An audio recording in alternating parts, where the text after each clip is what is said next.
listening to Inspire Change, a broadcast that strives to educate, motivate, and empower men to challenge traditions of masculinity. To guide us through the intricacies and intersections of emotions, relationships, and male identity is renowned psychologist, author, and speaker Gunter. This is Inspire Change. Before I begin the actual podcast, I would like to respectfully acknowledge the Gadigal people of the Eora Nation, who are the traditional custodians of the land on which I work. I would also like to pay my respects to their elders past and present. Welcome everybody to another episode of Inspire Change with Gunter.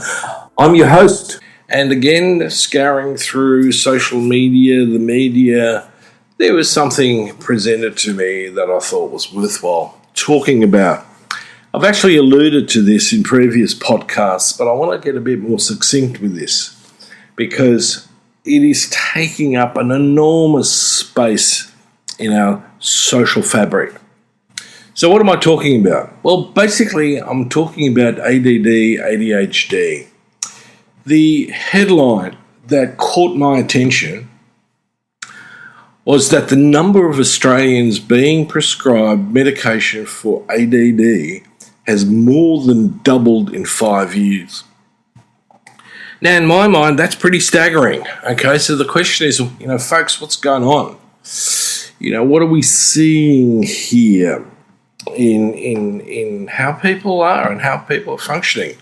So not only have we seen substantial increases in anxiety, in depression, in other psychological disorders, but here is this specific one which somehow has caught huge number of people's attention, whether that's influencers.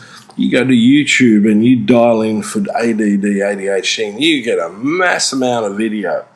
Mostly people's lived experience with it, ideas about medication and so on.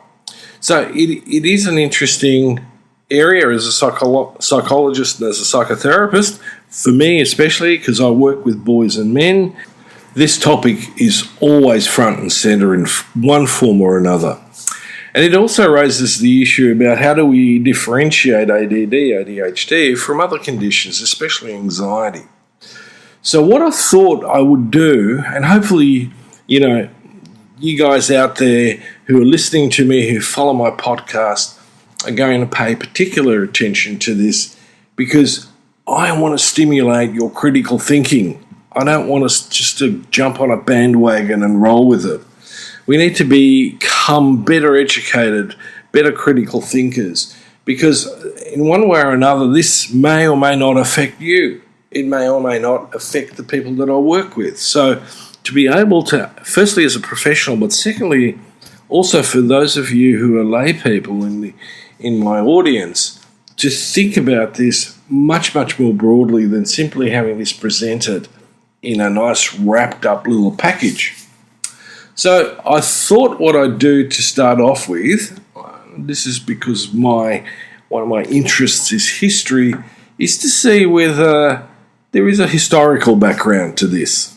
Okay, what does history tell us about this diagnosis?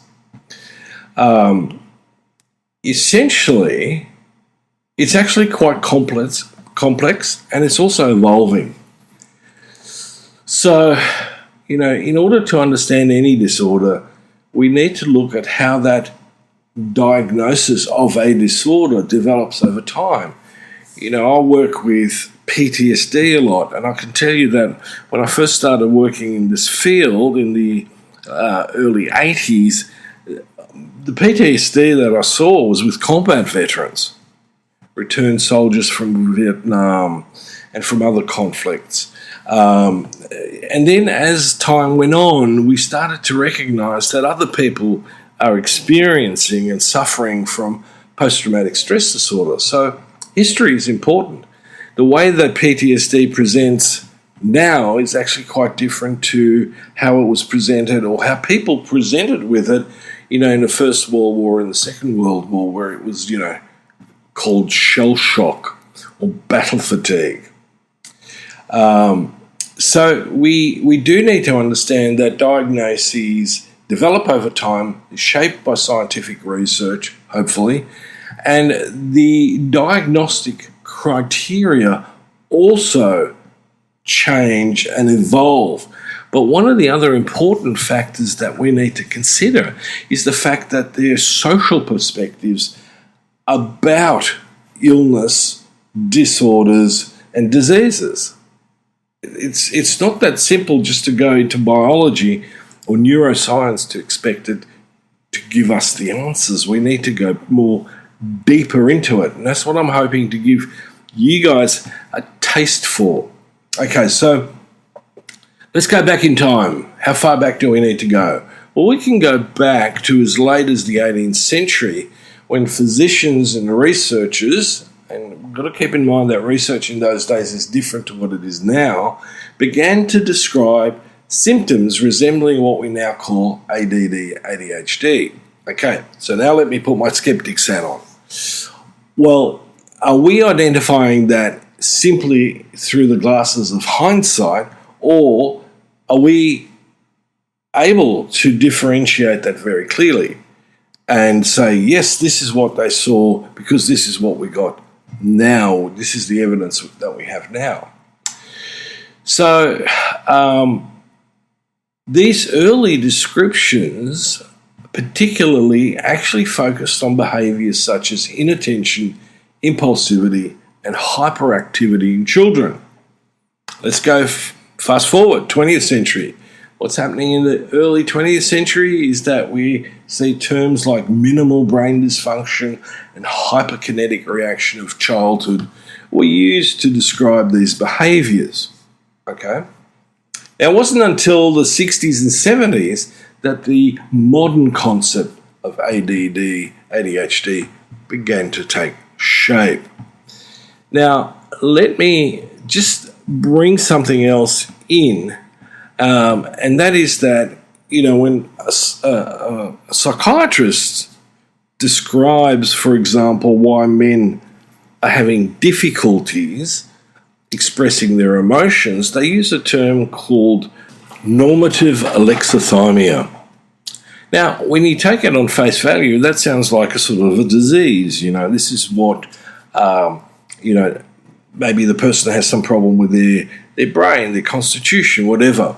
But the reality is that it's a simple descriptor for men not having good socialisation that teaches them to express themselves emotionally. Okay?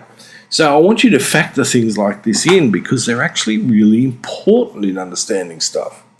We have the capacity often to use very fancy labels for very, simple ideas, concepts, and issues. I've got a special announcement about how you can work with me. Since starting this podcast, I've had a lot of inquiries from listeners asking how they can work with me on a one-to-one basis. Now, I've finally managed to free up some time to work with about 5 clients privately. Typically, we'll work together for 6 months, applying the ideas I discuss here to help you lead a fulfilled, meaningful, and happy life, and a well-rounded life. If that's something you'd be interested in, drop me an email at gunter@goodmengreat.com and we'll be in touch. So, let's take this further. So what's happening in the 70s? Well, as we get closer to the 1980s, we actually get the introduction of specific diagnostic criteria. And it's through the publication of what's called the Diagnostic and Statistical Manual of Mental Disorders that this now became formalised. So ADD became a formalised psychiatric disorder with diagnostic criteria. So this was in the DSM-3, published in 1980, where the term attention deficit disorder was introduced as an official diagnosis, and it had subtypes. For example, ADD with or without hyperactivity. So, next, the terminology. In the late 1980s, the term attention deficit hyperactivity disorder became more widely used, emphasising the hyperactivity component of the disorder. So, people would talk about kids, especially boys, that would bounce off the wall and, you couldn't control them and they were all over the shop. But the interesting thing was that not everybody presented like that. Not all the boys, and certainly not all the young men, had this particular feature. So in the DSM-5, which was published in 2013, there were quite a few significant changes, including the removal of subtypes and the recognition of three main presentations: predominantly inattentive, predominantly hyperactive impulsive, and combined presentation. Okay, so this is now quite a shift. Question is, are we becoming more specific? Are we broadening out? Are we still describing the same thing? What happened, in the whole process of differentiating these states, these conditions, if indeed they are states? Okay, in psychology, we often talk about traits or states, and so we need to really factor that into our thinking. So let's go to the important aspect here. So what's the scientific research tell us? Well, since the 80s and especially the early 90s, we've had an explosion in the neurosciences, especially with imaging. Also, psychology has gotten possibly more sophisticated in many respects in its research, but it's certainly added data to our attempts to understand the neurological basis of ADD. The neuroimaging studies have a tendency to show differences in brain structure and function in individuals with ADD, particularly in areas associated, obviously, with attention, impulse control, and executive functions. In other words, decision making and goal setting and adherence to that. However, is this necessarily an accurate way of diagnosing ADD? In fact, what does neuroimaging really tell us about what's going on? In genetics, we discovered that, you can't necessarily rely on the genetics to tell us about a person's functioning. There's correlations, but we don't necessarily know whether that's causal. In other words, does it cause? So, for example, we know in researching Alzheimer's that you can have a gene or the genetic predisposition for getting Alzheimer's, but you don't necessarily need to develop it.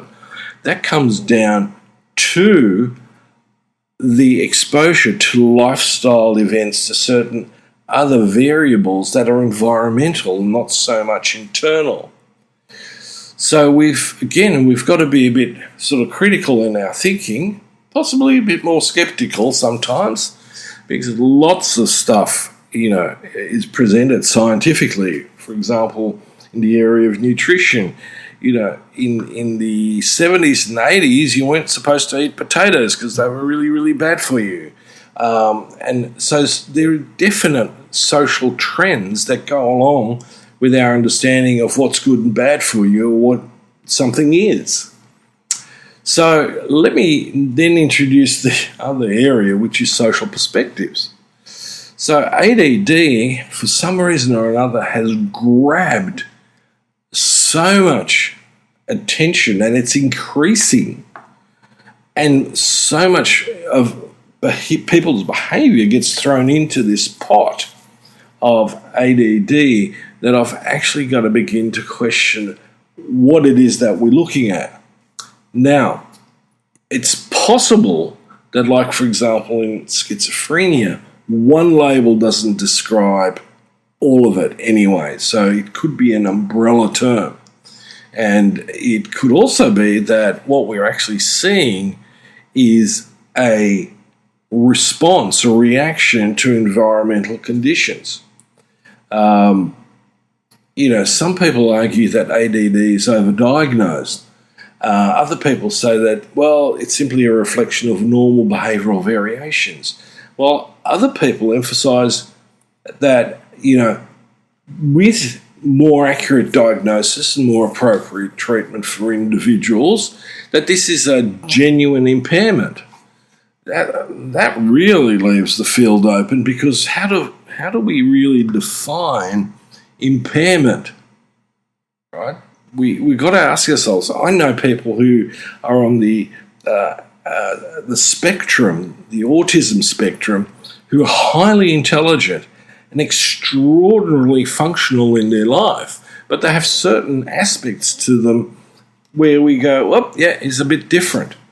Now, it might be that what we call a disorder is simply an expression of a wide band of human behaviour that happens to manifest more strongly under certain environmental conditions. Now, I've certainly got to adhere to the idea that our society fundamentally has become toxic. Social expectations about looks, performance, success, all of that are really, really excessive. And no, not everybody can be a superstar, no matter how hard you try. We need to accept that there are other areas that we need to factor in when we talk about someone's functioning. It's a bit like IQ tests. Having a high IQ doesn't necessarily mean you're going to be super successful. In fact, one of the things that I often find really interesting is that people talk about, a young child that has, an IQ off the charts, better than Einstein's. But what over time is that person doing with that intellect, that supposed intelligence? And in fact, if they've got a high IQ, do they have a high EQ, a high emotional intelligence? And what about social intelligence? So these things are not as simple as they appear. And the problem that we have, again, with many issues that are about being a human, is the idea of reductionism. We try to reduce everything to this little iota of, a focus like genes, biology, neurochemistry. And I don't necessarily think it's useful. I don't think it tells us a lot, and it certainly doesn't give us a great deal of information for what may constitute effective treatment options. So, according to the literature, where they argue that treatment of ADD has evolved over time, I'm not sure if evolved is the right word. Yes, it's changed, because initially the focus was on behavioural therapy and counselling as the primary interventions. But by the mid-20th centuries, we were predominantly beginning to use medications such as stimulants, Ritalin, dexamphetamine, and they became the focus of treating someone with ADD, ADHD. And I often question whether that's sufficient.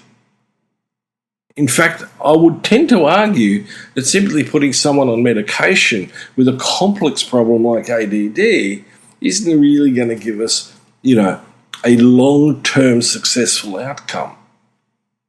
So we do need to think more broadly. We do need to think about non-pharmacological approaches, even today when a lot of people are absolutely convincing that the medication is going to make all the changes. And I can tell you from clinical experience that antidepressants will not be the solution for everybody. And in fact, best practice is still counselling and psychotherapy plus medication when we look at treating depression per se. And I think that's a really, really important issue to take out of this podcast that I've done today. I hope this has been inspiring in terms of wanting to think critically about stuff, wanting to understand things better, because ultimately that's what we're about. And if we're going to talk about inspiring change, we want to be careful that we understand what those changes might lead to and, the direction that we're heading in. Medications may work really well, but they may only work in the short term. as an example, right? So again, if we're going to inspire change, we need to understand the elements that go with where we want to go with that change. Most of us would agree that we're looking for positive change. And I like to think that that's exactly what I'm contributing to. So, until next time, and next time will be a continuation of exploring, ADD, ADHD, and everything that goes around with it. I've got some interesting alternative insights into it, and, types of research that can seriously contribute to a broader understanding of what we're dealing with. And I hope sincerely that you're going to join me again in the next episode and the one after that. So until then, this is me signing off. Love to hear from you. And if you're interested, please check out my work on www.guntersvoboda.com or www.goodmengreat.com. Thank you for listening to Inspire Change, a broadcast that strives to educate, motivate, and empower men to challenge traditions of masculinity. For more information on the Making Good Men Great movement, or for individual or group coaching sessions with Gunter, visit goodmengreat.com. For inquiries regarding broadcast topics or appearing on the show, email Miranda@noirtainment.com. That's Miranda at NOIRTAINMENT.com.